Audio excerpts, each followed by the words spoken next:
प्रभु तुहाडी महिमा तुहाडी वडियाई तुहाडी जय जयकार करते हैं। मेरे महान पिता परमेश्वर तू महान और दयावान और शक्तिशाली परमेश्वर है। तू जमीन ते आसमान दा मालिक है, राजियां दा राजा और बादशाहों के बादशाह। तुहाडा धन्नवाद करदे हैं मेरे पिता परमेश्वर। तुहाडी महिमा तुहाडी वडियाई तुहाडी जय जयकार करदी हैं। सुबह दी रोशनी दे लई तुहाडा धन्नवाद करदी है मेरे पिता परमेश्वर। रात नूं संभालिया, मिट्टी प्यारी नींद दित्ती, सुबह की रोशनी विखाई मेरे पिता परमेश्वर। तुहाडा धन्नवाद, तुहाडी तारीफ, तुहाडी महिमा, तुहाडी वडियाई हो मेरे पिता परमेश्वर। जो भी अज दा वचन पढ़ीए प्रभु जी, इस वचन पढ़न दे नाल प्रभु जी आशीष और बरकत पाइए मेरे पिता परमेश्वर। मैनू आशीष और बरकत दे प्रभु जी। मैं इस वचन नूं पढ़ा, मैं पढ़ने च मदद और सहायता कर मेरे पिता परमेश्वर।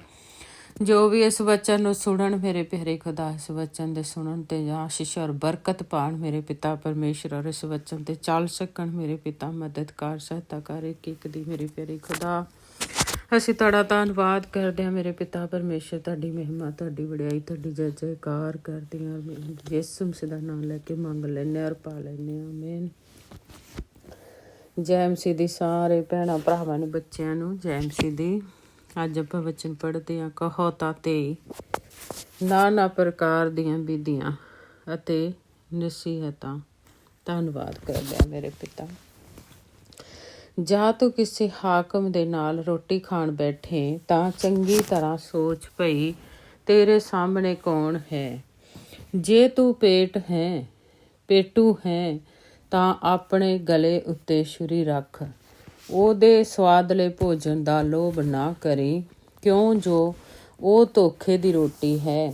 ਧਨਵਾਨ ਹੋਣ ਦੀ ਖੇਚਲ ਨਾ ਕਰ, ਆਪਣੀ ਸਿਆਣਪ ਨੂੰ ਛੱਡ ਦੇ। ਭਲਾ ਤੂੰ ਮਾਹ ਉੱਤੇ ਆਪਣੀ ਨਿਗਾਹਾਂ ਲਾਵੇਂਗਾ, ਉਹ ਨੂੰ ਜ਼ਰੂਰ ਪਰ ਲੱਗਦੇ ਅਤੇ ਉਕਾਬਵਾਨ ਆਕਾਸ਼ ਵੱਲ ਉੱਡ ਜਾਂਦੀ ਹੈ।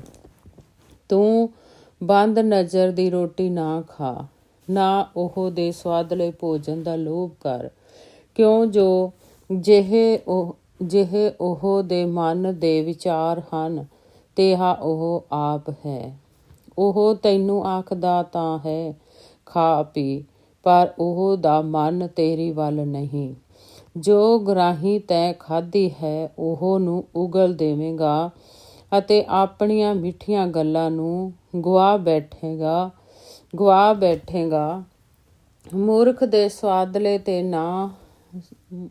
ਮੂਰਖ ਦੇ ਸੁਣਦਿਆਂ ਤੇ ਨਾ ਬੋਲ, ਕਿਉਂ ਜੋ ਉਹ ਤੇਰੇ ਸਿਆਣੇ ਬੋਲ ਨੂੰ ਤੁੱਛ ਹੀ ਜਾਣੇਗਾ।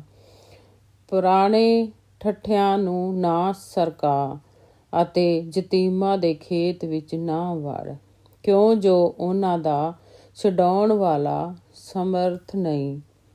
ਉਹਨਾਂ ਦਾ ਮੁਕੱਦਮਾ ਤੇਰੇ ਨਾਲ ਉਹ ਲੜੇਗਾ। ਆਪਣਾ ਮਨ ਸਿੱਖਿਆ ਵੱਲ ਅਤੇ ਆਪਣੇ ਕੰਨ ਗਿਆਨ ਦੀਆਂ ਗੱਲਾਂ ਵੱਲ ਲਾ। ਬਾਲਕ ਦੇ ਤਾੜਨ ਤੋਂ ਨਾ ਰੁਕ, ਭਾਵੇਂ ਤੂੰ ਛੀਟੀ ਨਾਲ ਉਹਨੂੰ ਮਾਰੇ ਤਾਂ ਉਹ ਨਾ ਮਰੇਗਾ। ਤੂੰ ਛੀਟੀ ਨਾਲ ਉਹ ਨੂੰ ਮਾਰ ਅਤੇ ਉਹ ਦੀ ਜਾਨ ਨੂੰ ਪਤਾਲੋਂ ਬਚਾ ਲੈ। ਮੇਰੇ ਪੁੱਤਰ, ਜੇ ਤੇਰਾ ਮਨ ਬੁੱਧਵਾਨ ਹੋਵੇ ਤਾਂ ਮੇਰਾ ਮਨ ਆਨੰਦ ਹੋਵੇਗਾ। ਹਾਂ, ਮੇਰਾ ਵੀ। ਅਤੇ ਜਾਂ ਮੇਰੇ ਬੁੱਲ੍ਹਾਂ ਤੋਂ ਸਿੱਧੀਆਂ ਗੱਲਾਂ ਨਿਕਲਣਗੀਆਂ ਤਾਂ ਮੇਰਾ ਦਿਲ ਬਾਗ ਹੋਵੇਗਾ। ਤੇਰਾ ਮਨ ਪਾਪੀਆਂ ਦੀ ਰੀਸ ਨਾ ਕਰੇ, ਸਗੋਂ ਤੂੰ ਦਿਨ ਭਰ ਯਹੋਵਾ ਦਾ ਭੈ ਮੰਨ, ਕਿਉਂ ਜੋ ਸੱਚਮੁੱਚ ਆਖਰ ਹੈ ਅਤੇ ਤੇਰੀ ਆਸ ਨਾ ਟੁੱਟੇਗੀ। ਹੇ ਮੇਰੇ ਪੁੱਤਰ, ਤੂੰ ਸੁਣ ਅਤੇ ਬੁੱਧਵਾਨ ਹੋ ਅਤੇ ਆਪਣੇ ਮਨ ਨੂੰ ਸਿੱਧੇ ਰਾਹ ਵਿੱਚ ਚਲਾ। ਤੂੰ ਸ਼ਰਾਬੀਆਂ ਦੇ ਨਾਲ ਨਾ ਰਲ, ਨਾ ਹੀ ਪੇਟੂ ਕਬਾਬੀਆਂ ਨਾਲ, ਕਿਉਂ ਜੋ ਸ਼ਰਾਬੀ ਅਤੇ ਪੇਟੂ ਗਰੀਬ ਹੋ ਜਾਂਦੇ ਹਨ ਅਤੇ ਨੀਂਦਰ ਆਦਮੀ ਨੂੰ ਲੀਰਾਂ ਪਹਿਨਾਉਂਦੀ ਹੈ। ਆਪਣੇ ਪਿਓ ਦੀ ਗੱਲ ਸੁਣ ਜਿਸ ਤੋਂ ਤੂੰ ਜੰਮਿਆ ਹੈ, ਅਤੇ ਆਪਣੀ ਮਾਂ ਨੂੰ ਉਹ ਦੇ ਬੁਢੇਪੇ ਦੇ ਸਮੇਂ ਤੁੱਛ ਨਾ ਜਾਣ। ਸੱਤ ਨੂੰ ਮੁੱਲ ਲੈ, ਉਹਨੂੰ ਵੇਚੀ ਨਾ, ਨਾਲੇ ਬੁੱਧ, ਸਿੱਖਿਆ ਅਤੇ ਸਮਝ ਨੂੰ ਵੀ। ਧਰਮੀ ਦਾ ਪਿਓ ਅਤ ਖੁਸ਼ ਹੋਵੇਗਾ ਅਤੇ ਜਿਹਦੇ ਬੁੱਧਵਾਨ ਪੁੱਤਰ ਜੰਮੇ ਉਹ ਉਸ ਉੱਤੇ ਆਨੰਦ ਰਹੇਗਾ। ਤੇਰੇ ਮਾਪੇ ਆਨੰਦ ਹੋਣ, ਤੇਰੀ ਜਨਨ ਵਾਲੀ ਖੁਸ਼ ਹੋਵੇ। ਹੇ ਮੇਰੇ ਪੁੱਤਰ, ਆਪਣਾ ਦਿਲ ਮੈਨੂੰ ਦੇ ਅਤੇ ਤੇਰੀਆਂ ਅੱਖਾਂ ਮੇਰੇ ਰਾਹਾਂ ਵੱਲ ਲੱਗੀਆਂ ਰਹਿਣ। ਕੰਜਰੀ ਤਾਂ ਇੱਕ ਡੂੰਘਾ ਟੋਆ ਹੈ ਅਤੇ ਓਪਰੀ ਤੀਵੀ ਇੱਕ ਭੀੜਾ ਖੂਹ ਹੈ। ਉਹ ਧਾੜਵੀ ਵਾਂਗਰ ਸ਼ਹਿ ਲਾਉਂਦੀ ਹੈ ਅਤੇ ਆਦਮੀਆਂ ਵਿੱਚ ਬੇਈਮਾਨਾਂ ਦੀ ਗਿਣਤੀ ਵਧਾਉਂਦੀ ਹੈ। ਕੌਣ ਹਾਏ ਹਾਏ ਕਰਦਾ ਹੈ, ਕੌਣ ਅਫਸੋਸ ਕਰਦਾ ਹੈ, ਕੌਣ ਝਗੜਾਲੂ ਹੈ, ਕੌਣ ਕੁੜਦਾ ਹੈ, ਕੌਣ ਐਵੇਂ ਕਾਹਲ ਹੁੰਦਾ ਹੈ ਅਤੇ ਕਿਹਦੀਆਂ ਅੱਖਾਂ ਵਿੱਚ ਲਾਲੀ ਰਹਿੰਦੀ ਹੈ।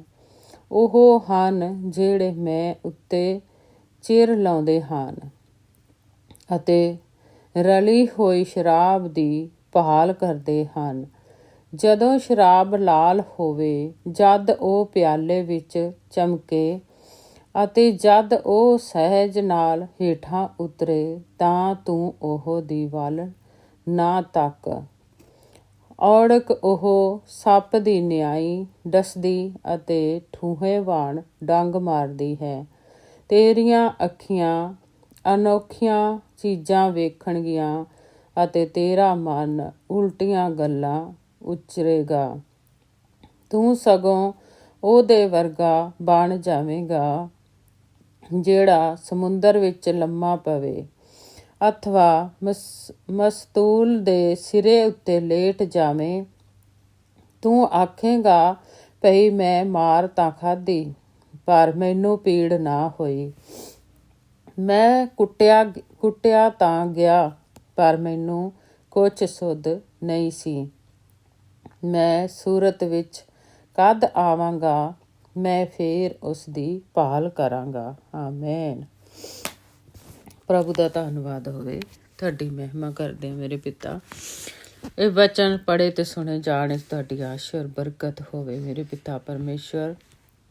ਮੈਂ ਤੇਰਾ ਧੰਨਵਾਦ ਕਰਦੀ ਹਾਂ ਪ੍ਰਭੂ। ਆਪਣੇ ਬੱਚਿਆਂ ਨੂੰ ਇਸ ਬੁੱਧ ਗਿਆਨ ਔਰ ਸਮਝ ਦੇ ਨਾਲ ਭਰ ਦੇ ਮੇਰੇ ਪਿਤਾ ਪਰਮੇਸ਼ਵਰ। ਕਿਸੇ ਵਚਨ ਨੂੰ ਸੁਣ ਕੇ ਇਸ ਵਚਨ ਤੇ ਚੱਲ ਸਕਣ ਮੇਰੇ ਪਿਤਾ। ਜਿਸ ਤਰ੍ਹਾਂ ਤੇਰਾ ਵਚਨ ਕਹਿੰਦਾ, ਉਹ ਹਨ ਜਿਹੜੇ ਮੈਂ ਉੱਤੇ ਚਿਰ ਲਾਉਂਦੇ ਹਨ, ਰਲੀ ਹੋਈ ਸ਼ਰਾਬ ਦੀ ਭਾਲ ਕਰਦੇ ਹਨ। ਜਦੋਂ ਸ਼ਰਾਬ ਲਾਲ ਹੋਵੇ, ਜਦ ਉਹ ਪਿਆਲੇ ਵਿੱਚ ਚਮਕਦੀ ਹੈ। ਜਦੋਂ ਸ਼ਰਾਬ ਪੀਂਦੇ ਨੇ, ਉਹ ਉਹਨਾਂ ਨੂੰ ਚੰਗੀ ਲੱਗਦੀ ਹੈ, ਉਹ ਉਹਨਾਂ ਦੇ ਲਈ ਚਮਕਦੀ ਹੈ, ਚੰਗੀ ਲੱਗਦੀ ਹੈ। ਹਾਂ, ਪੀ ਕੇ ਸਭ ਕੁਛ ਅਸੀਂ ਭੁੱਲ ਜਾਂਦੇ ਹਾਂ, ਆਪਣੇ ਆਪ ਵਿੱਚ ਨਹੀਂ ਰਹਿ ਜਾਂਦੇ। ਪਰ ਪਰਮੇਸ਼ਰ ਦੇ ਅੱਗੇ ਵਚਨ, ਇਹ ਸ਼ਰਾਬ ਵੀ ਇੱਕ ਪਾਪ ਹੈ ਜੋ ਸਾਨੂੰ ਆਪਣੇ ਆਪ ਦੇ ਵਿੱਚ ਵੀ ਨਹੀਂ ਰਹਿਣ ਦਿੰਦੀ। ਜਦੋਂ ਸ਼ਰਾਬ ਪੀ ਲੈਂਦੇ ਹਾਂ, ਅਸੀਂ ਸਭ ਕੁਛ ਭੁੱਲ ਜਾਂਦੇ ਹਾਂ। ਜਿਸ ਤਰ੍ਹਾਂ ਵਚਨ ਦੇ ਵਿੱਚ ਲਿਖਿਆ, ਚਾਹੇ ਕੁੱਟਿਆ ਵੀ ਜਾਵੇਗਾ ਤਾਂ ਤੈਨੂੰ ਸੋਰੀ ਨਹੀਂ ਹੋਵੇਗੀ ਕਿ ਤੂੰ ਕੁੱਟਿਆ ਗਿਆ। ਤੂੰ ਕਹੇਂਗਾ ਕਿ ਮੈਨੂੰ ਤਾਂ ਪੀੜ ਹੀ ਨਹੀਂ ਹੋਈ, ਮੈਂ ਸੂਰਤ ਵਿੱਚ ਹੀ ਨਹੀਂ ਸੀ ਜਦੋਂ ਮੈਨੂੰ ਕੁੱਟਿਆ ਗਿਆ। ਕੁੱਟਿਆ ਤਾਂ ਗਿਆ, ਪਰ ਮੈਨੂੰ ਕੁਛ ਸੁੱਧ ਨਹੀਂ ਸੀ। ਤਾਂ ਇਹ ਜਦੋਂ ਸ਼ਰਾਬ ਪੀ ਲੈਂਦੇ ਹਾਂ, ਚਾਹੇ ਕੁਛ ਵੀ ਹੋ ਜਾਏ, ਪਤਾ ਹੀ ਨਹੀਂ ਰਹਿੰਦਾ ਕਿ ਅਸੀਂ ਕਿੱਥੇ ਹਾਂ ਕਿੱਥੇ ਨਹੀਂ। ਤਾਂ ਤੁਸੀਂ ਇਹ ਸ਼ਰਾਬ ਪੀਣੀ ਬੰਦ ਕਰ ਦਿਓ। ਜੇ ਕੋਈ ਵੀ ਨਸ਼ਾ ਕਰਦਾ, ਉਸ ਨਸ਼ੇ ਵਾਲੀ ਚੀਜ਼ ਤੋਂ ਪਰਮੇਸ਼ਰ ਤੁਹਾਨੂੰ ਆਜ਼ਾਦ ਕਰੇ। ਇਹਨਾਂ ਚੀਜ਼ਾਂ ਤੋਂ ਤੁਸੀਂ ਆਪ ਵੀ ਕੋਸ਼ਿਸ਼ ਕਰੋ, ਪ੍ਰਭੂ ਦੇ ਅੱਗੇ ਪ੍ਰਾਰਥਨਾ ਕਰੋ ਕਿ ਪ੍ਰਭੂ ਸਾਨੂੰ ਇਹਨਾਂ ਨਸ਼ਿਆਂ ਤੋਂ ਆਜ਼ਾਦ ਕਰ ਦੇ। ਤਾਂ ਪਰਮੇਸ਼ਰ ਤੁਹਾਨੂੰ ਨਸ਼ਿਆਂ ਤੋਂ ਆਜ਼ਾਦ ਕਰੇਗਾ। ਅੱਜ ਮੈਂ ਪ੍ਰਾਰਥਨਾ ਵੀ ਕਰਦੀ ਹਾਂ, ਜਿਹੜੇ ਵੀ ਨਸ਼ਾ ਕਰਦੇ ਨੇ, ਪ੍ਰਭੂ ਉਹਨਾਂ ਦੀ ਮਦਦ ਕਰੇ, ਉਹਨਾਂ ਦੀ ਸਹਾਇਤਾ ਕਰੇ ਕਿ ਉਹ ਸ਼ਰਾਬ ਪੀਣਾ ਛੱਡ ਦੇਣ। ਮੇਰੇ ਪਿਤਾ ਪਰਮੇਸ਼ਰ, ਮੈਂ ਤੇਰਾ ਧੰਨਵਾਦ ਕਰਦੀ ਹਾਂ। ਤੁਹਾਡੀ ਮਹਿਮਾ, ਤੁਹਾਡੀ ਵਡਿਆਈ, ਤੁਹਾਡੀ ਜੈ ਜੈਕਾਰ ਕਰਦੀ ਹਾਂ ਮੇਰੇ ਮਹਾਨ ਪਿਤਾ ਪਰਮੇਸ਼ਰ। ਅੱਜ ਮੈਂ ਪ੍ਰਾਰਥਨਾ ਕਰਦੀ ਹਾਂ, ਜੋ ਵੀ ਕੋਈ ਨਸ਼ੇ ਦੇ ਵਿੱਚ ਹੈ ਮੇਰੇ ਪਿਤਾ, ਮੈਂ ਉਹਨਾਂ ਲਈ ਪ੍ਰਾਰਥਨਾ ਕਰਦੀ ਹਾਂ ਮੇਰੇ ਪਿਤਾ। ਚ ਉਹ ਨਸ਼ਾ ਛੱਡਣਾ ਚਾਹੁੰਦੇ ਨੇ ਪਰ ਛੱਡ ਨਹੀਂ ਪਾ ਰਹੇ ਮੇਰੇ ਪਿਆਰੇ ਖੁਦਾ, ਤਾਂ ਤੁਸੀਂ ਉਹਨਾਂ ਦੀ ਮਦਦ ਔਰ ਸਹਾਇਤਾ ਕਰੋ ਪ੍ਰਭੂ। ਉਸ ਨਸ਼ੇ ਤੋਂ ਉਹਨਾਂ ਨੂੰ ਆਜ਼ਾਦ ਕਰ ਦਿਓ। ਨਸ਼ੇ ਵਾਲੀ ਆਤਮਾ ਨੂੰ ਮੈਂ ਝਿੜਕਦੀ ਹਾਂ ਯਿਸੂ ਮਸੀਹ ਦੇ ਨਾਂ ਦੇ ਵਿੱਚ। ਉਹਨਾਂ ਨੂੰ ਛੱਡ ਕੇ ਚਲੀ ਜਾਏ, ਨਸ਼ਿਆਂ ਤੋਂ ਆਜ਼ਾਦ ਹੋ ਜਾਣ ਭੈਣਾਂ ਭਾਈ ਬੱਚੇ। ਜੋ ਵੀ ਕੋਈ ਨਸ਼ਾ ਕਰਦਾ ਮੇਰੇ ਪਿਤਾ ਪਰਮੇਸ਼ਰ, ਉਹਨਾਂ ਨੂੰ ਨਸ਼ਿਆਂ ਤੋਂ ਆਜ਼ਾਦ ਕਰ ਦੇ। ਹਰ ਤਰ੍ਹਾਂ ਦੇ ਨਸ਼ੇ ਨੂੰ ਮੈਂ ਯਿਸੂ ਮਸੀਹ ਦੇ ਨਾਂ ਦੇ ਵਿੱਚ ਹੁਕਮ ਦਿੰਦੀ ਹਾਂ, ਉਹਨਾਂ ਨੂੰ ਛੱਡ ਕੇ ਚਲਾ ਜਾਏ। ਹਰ ਤਰ੍ਹਾਂ ਦਾ ਨਸ਼ਾ, ਚਾਹੇ ਕਿਸ ਤਰ੍ਹਾਂ ਦਾ ਵੀ ਹੋਵੇ, ਚਾਹੇ ਬੀੜੀ ਸਿਗਰਟ ਦਾ ਹੋਵੇ, ਚਾਹੇ ਸ਼ਰਾਬ ਦਾ ਹੋਵੇ, ਚਾਹੇ ਕੋਈ ਵੀ ਜਰਦਾ ਤਮਾਕੂ ਕੁਝ ਵੀ ਹੋਵੇ, ਹਰ ਤਰ੍ਹਾਂ ਦਾ ਨਸ਼ਾ ਯਿਸੂ ਮਸੀਹ ਦੇ ਨਾਂ ਦੇ ਵਿੱਚ ਅਸੀਂ ਡਾਟ ਦਿੰਦੇ ਹਾਂ। ਹਮੇਸ਼ਾ ਹਮੇਸ਼ਾ ਦੇ ਲਈ ਛੱਡ ਕੇ ਚਲਾ ਜਾਏ। ਜੋ ਵੀ ਕੋਈ ਕਰਦਾ ਹੋਵੇ ਮੇਰੇ ਪਿਤਾ ਪਰਮੇਸ਼ਰ, ਜੋ ਵੀ ਇਹ ਪ੍ਰਾਰਥਨਾ ਨੂੰ ਸੁਣੇ, ਉਹ ਨਸ਼ਿਆਂ ਤੋਂ ਆਜ਼ਾਦ ਹੋ ਜਾਵੇ ਮੇਰੇ ਪਿਤਾ ਪਰਮੇਸ਼ਰ। ਇੱਕ ਇੱਕ ਨੂੰ ਨਸ਼ੇ ਤੋਂ ਆਜ਼ਾਦ ਕਰ ਦੇ, ਇੱਕ ਇੱਕ ਦੇ ਨਸ਼ੇ ਦੇ ਬੰਧਨ ਤੋੜ ਦੇ ਮੇਰੇ ਪਿਤਾ ਪਰਮੇਸ਼ਰ। ਮੈਂ ਤੇਰਾ ਧੰਨਵਾਦ ਕਰਦੀ ਹਾਂ, ਤੁਹਾਡੀ ਮਹਿਮਾ, ਤੁਹਾਡੀ ਵਡਿਆਈ, ਤੁਹਾਡੀ ਜੈ ਜੈਕਾਰ ਕਰਦੀ ਔਰ ਵਿਸ਼ਵਾਸ ਕਰਦੀ ਹਾਂ ਤੁਸੀਂ ਕਿਹਾ ਕਿ ਮੈਂ ਪੀਣੀ ਨਾ ਛੱਡ ਦਿਓ, ਜਿਹੜਾ ਮੈਂ ਪੀਂਦਾ ਉਹਦੇ ਨਾਲ ਬੈਠਣਾ ਵੀ ਛੱਡ ਦਿਓ। ਤਾਂ ਪ੍ਰਭੂ ਜੀ ਇਸੇ ਤਰ੍ਹਾਂ ਅੱਜ ਜੋ ਵੀ ਕੋਈ ਇਸ ਵਚਨ ਨੂੰ ਸੁਣੇ, ਇਸ ਪ੍ਰਾਰਥਨਾ ਨੂੰ ਸੁਣੇ ਮੇਰੇ ਪਿਤਾ ਪਰਮੇਸ਼ਰ, ਜੇ ਕਿਸੇ ਦਾ ਵੀ ਕੋਈ ਇੱਦਾਂ ਦਾ ਸਾਥੀ ਹੈ ਜਿਹੜਾ ਸ਼ਰਾਬ ਪੀਂਦਾ, ਜਿਹਦੇ ਨਾਲ ਉਹ ਨਸ਼ਾ ਬੈਠ ਕੇ ਕਰਦੇ ਆ, ਤਾਂ ਉਹਨੂੰ ਛੱਡ ਦੇਣ ਪ੍ਰਭੂ, ਤੋਬਾ ਕਰ ਸਕਣ, ਤੇਰੇ ਕੋਲ ਆ ਸਕਣ, ਤੇਰੇ ਕੋਲ ਮੁੜ ਆਉਣ ਮੇਰੇ ਪਿਤਾ, ਤਾਂ ਉਹ ਬਚਾਏ ਜਾਣ, ਉਹਨਾਂ ਨਸ਼ਿਆਂ ਤੋਂ ਆਜ਼ਾਦ ਹੋ ਜਾਣ। ਯਿਸੂ ਮਸੀਹ ਦੇ ਨਾਂ ਦੇ ਵਿੱਚ ਮੈਂ ਇਸ ਪ੍ਰਾਰਥਨਾ ਨੂੰ ਮੰਗ ਲੈਂਦੀ ਹਾਂ। ਯਿਸੂ ਮਸੀਹ ਤੇਰਾ ਧੰਨਵਾਦ ਕਰਦੀ ਹਾਂ ਮੇਰੇ ਪਿਤਾ। ਮੈਂ ਵਿਸ਼ਵਾਸ ਕਰਦੀ ਹਾਂ ਮੇਰੇ ਪਿਤਾ ਕਿ ਤੂੰ ਮੇਰੀ ਇਸ ਪ੍ਰਾਰਥਨਾ ਨੂੰ ਸੁਣ ਲਿਆ ਮੇਰੇ ਪਿਤਾ ਪਰਮੇਸ਼ਰ, ਕਿਉਂਕਿ ਤੁਸੀਂ ਕਿਹਾ ਜੋ ਯਿਸੂ ਦਾ ਨਾਮ ਲੈ ਕੇ ਮੰਗੇਗਾ ਉਹ ਹੋ ਜਾਵੇਗਾ, ਉਹ ਪਿਤਾ ਕਰ ਦਿੰਦਾ ਮੇਰੇ ਪਿਤਾ ਪਰਮੇਸ਼ਰ। ਮੈਂ ਤੇਰਾ ਧੰਨਵਾਦ ਕਰਦੀ ਹਾਂ ਜੋ ਪ੍ਰਾਰਥਨਾ ਕੀਤੀ ਗਈ ਹੈ, ਜਿਹੜੇ ਵੀ ਇਸ ਪ੍ਰਾਰਥਨਾ ਨੂੰ ਸੁਣਨ ਮੇਰੇ ਪਿਤਾ ਪਰਮੇਸ਼ਰ, ਉਹ ਆਸ਼ੀਸ਼ ਔਰ ਬਰਕਤ ਪਾਣ ਮੇਰੇ ਪਿਆਰੇ ਖੁਦਾ। ਮੈਂ ਤੇਰਾ ਧੰਨਵਾਦ ਕਰਦੀ ਹਾਂ ਯਿਸੂ ਮਸੀਹ ਦਾ ਨਾਮ ਲੈ ਕੇ, ਆਮੀਨ ਆਮੀਨ।